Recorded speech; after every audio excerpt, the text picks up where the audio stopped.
বাইজিদ থানা মহিলা দলের কর্মী সম্মেলন সম্পন্ন। 4 জুলাই 2025 ইংরেজি বাইজিদ বাংলা বাজার জামতলা চত্বরে বাংলাদেশ জাতীয়তাবাদী মহিলা শ্রমিক দলের উদ্যোগে এক কর্মী সমাবেশ অনুষ্ঠিত হয়।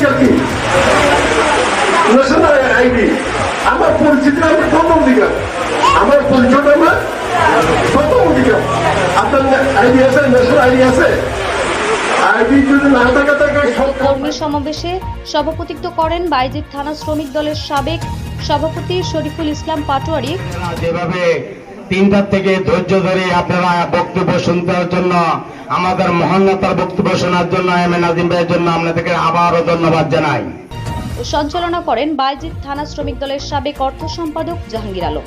এ সময় প্রধান অতিথি হিসাবে উপস্থিত ছিলেন এ এম নাজিম উদ্দিন, শ্রমিক বিষয়ক সম্পাদক বাংলাদেশ জাতীয়তাবাদী দল, সভাপতি বাংলাদেশ জাতীয়তাবাদী শ্রমিক দল চট্টগ্রাম বিভাগ, বিশেষ অতিথি মুসাম্মদ শাহনেওয়াজ চৌধুরী, আব্দুল মান্নান, আজিজ উদ্দিন মিন্টু, আবু বক্কর, মোহাম্মদ জসিম উদ্দিন, জান্নাতুল ফেরদৌস বিথি, সৈয়দ ওবায়দুল করিম, মোহাম্মদ আব্দুল মাবুদ, মোহাম্মদ ইসলাম, নুরুজ্জামান, গোলাম কবির, দাউদ, তাজু, মনা, রুবেল, ইয়াকুব সগীর, জাহাঙ্গীর, গিয়াস, হাবিব মোল্লা, কবির, ফারুক, জসিম, মোহাম্মদ ইকবাল সহ বাইজিদ থানার অঙ্গ সংগঠনের নেতৃবৃন্দরা উপস্থিত ছিলেন। এ সময় বক্তারা বলেন, এরপরে আমাদেরকে সময় দিতে পারবে। সুতরাং আজকে যাদেরকে দায়িত্ব দিব, এদের কয়েকজনকে এরা প্রত্যেক যে ওয়ার্ডটা 3টা, আমি আগে মনে করেছিলাম 3টা ওয়ার্ড, মানন্দ ভাই বললো আরো আংশিক আছে। ইবাদত ব্যতিরেকে কোনো কিছু করতে দেওয়া হবে না। ঠিক সেইভাবেও বিভিন্ন আমরা খবর পাচ্ছি, বিভিন্ন মহিলা অধ্যুষিত এলাকায় এরা গিয়ে বিভিন্ন প্রলোভন দেখিয়ে আমাদের ভোটগুলি তাদের পক্ষে নেওয়ার জন্য তারা আংশিক হাঁটা দাঁড়িয়ে পড়ছে।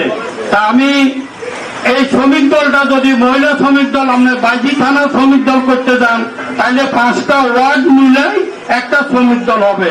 তাই আমরা যাচ্ছি না স্বৈরাচার শেখ হাসিনার যারা একদম উপর থেকে নিচে পর্যন্ত যারা আছে সবে সরকারের কাটায় করছে, এখনো আমাদের মধ্যে কিছু স্বৈরাচারীরা কাঁপতে মারে আছে এগিয়ে আসা। তাই সবাইকে এবং বাইজিদ থানা মহিলা কমিটিকে আমি ধন্যবাদ জানাচ্ছি এগিয়ে আসার জন্য।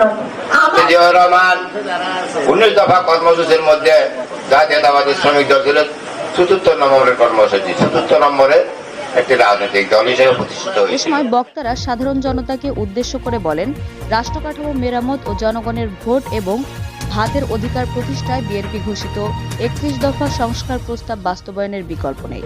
সম্প্রতি আলোচিত সকল সংস্কার প্রস্তাব বিএনপির 31 দফায় রয়েছে। সমৃদ্ধ বাংলাদেশ গড়তে বিএনপির 31 দফার বার্তা সবার ঘরে ঘরে পৌঁছে দিতে হবে। আগামী নির্বাচনে জনগণের রায়ে বিএনপি দেশ পরিচালনার দায়িত্ব পেলে 31 দফা বাস্তবায়নের মাঝে জনগণের আশা আকাঙ্ক্ষা প্রতিফলন ঘটাবে, পাশাপাশি জনগণের অর্থনৈতিক মুক্তির লক্ষ্যে কার্যকর ব্যবস্থা গ্রহণ করবে।